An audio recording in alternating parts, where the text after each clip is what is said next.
আমার নাম বিজয়বাবু ত্রিপুরা। আমি পঞ্চরতন এডিসি ভিলেজ থেকে।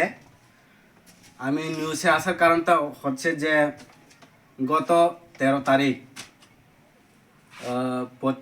2025 জানুয়ারি ইন্দো জার্মানের একটা বিসিডব্লিউর পোস্টে আমি আগরতলায় শপেট অফিসে গিয়ে ইন্টারভিউ দিছিলাম।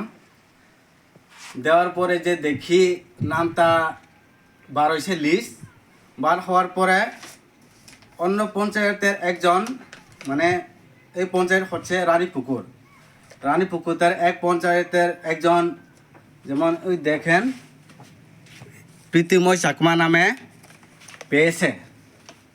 তাই আমি মনে করি যে সে অন্য পঞ্চায়েতে থাকার সত্ত্বেও আমার এই পঞ্চায়েতে কেন নাম এসেছে, আমি তার প্রতিবাদ জানাই। এটা আমি মেনে নিতে পারি না।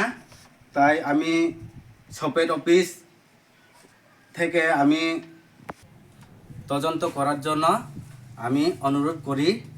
আমার সিরিয়াল নাম্বার হচ্ছে 41।